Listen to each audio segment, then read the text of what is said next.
Welcome back to Climbing Psychology. Last weekend I was at the Swedish Bouldering Championships and thought about talking about it a bit. I identify as a rope climber, so what am I doing at the Bouldering Championships? Well, even though I was injured, I decided that I still wanted to go to try it out, especially because of the route setting. I know it would be amazing. So this you're seeing now is my best attempt on the first boulder.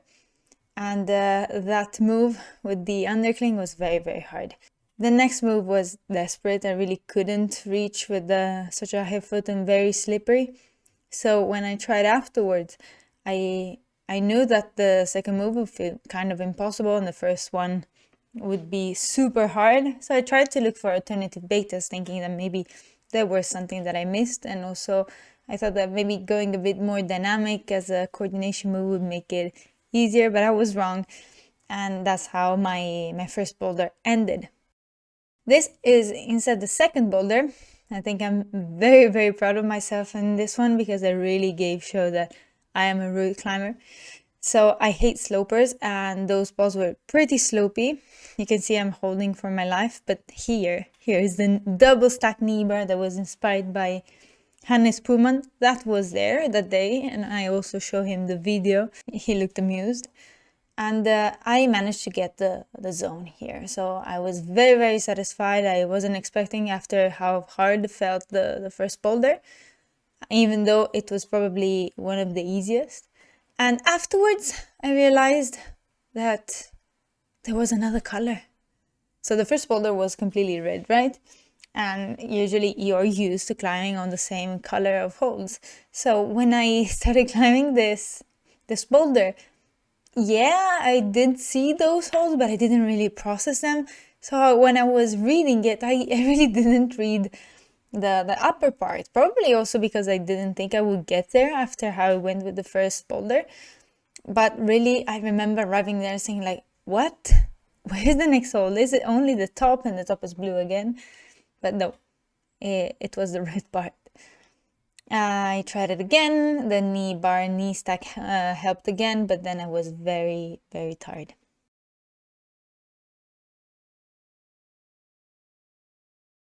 Then the third boulder. This is a run and jump.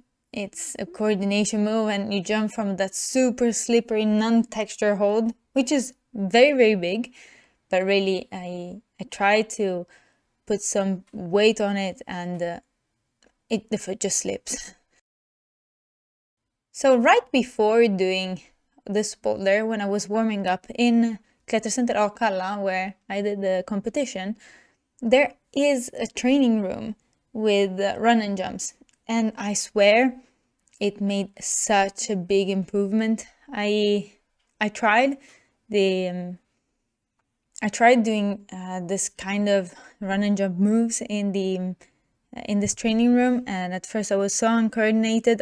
I wish I had a video of my first try, but you can already see that there was a bit of an improvement between these two clips. I'm so happy that I tried it before, because I could see that even my attempts, my coordination in throwing the foot out was much, much better even just after one day of training. I think I tried that move something like at least 50 times, and of different difficulties.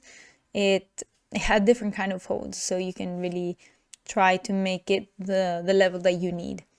Of course, it was still hard, and in fact, I couldn't really reach the zone. You can see that I started with a lot of momentum, then where is the momentum? Where is the speed? No, it's going nowhere. Then the fourth boulder. This was a really powerful campus only, feet first. Some girl went feet first here. Really, really strength and technique intense too. And he tried a different kind of beta because as I said, I'm injured. I'm injured. And there was a lot of pressure on the foot. Jogs are actually what hurt the most on my hand. And here I had to be stopped because I didn't establish properly. So I tried another couple of times and noticed that in that position I couldn't establish, unfortunately, because the beta break was extremely easier compared to the original. And here I noticed that my finger is getting worse and worse. I think this is the last attempt that I try, and I tried with a match. I wanted to move the left hand, but then I had too much pressure on the finger, and I decided to come down and stop there. The last boulder is the slab.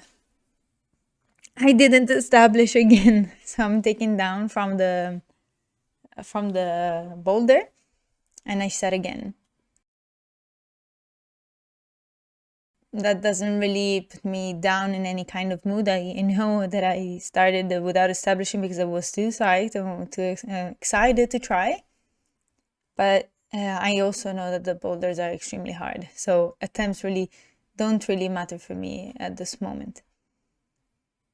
You can see that I try to switch feet. My shoes are actually super soft, and only they were extremely used.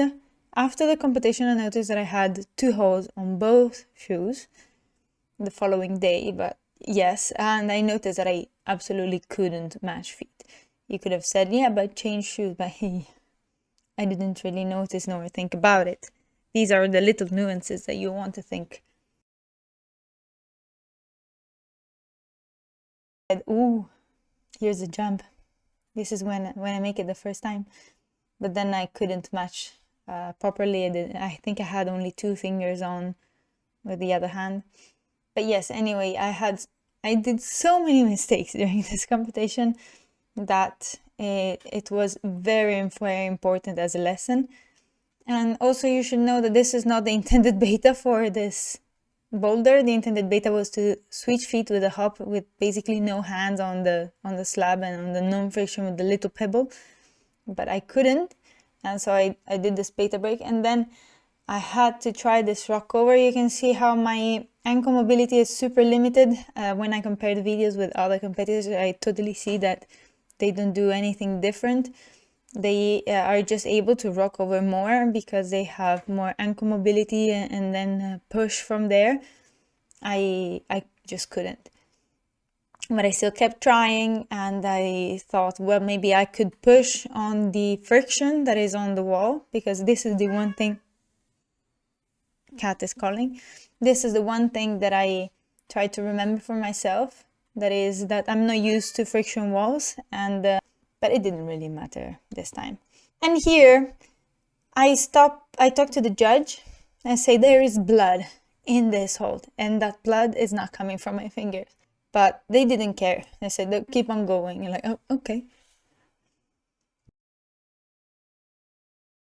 Overall, it was very, very fun. My friends also did great.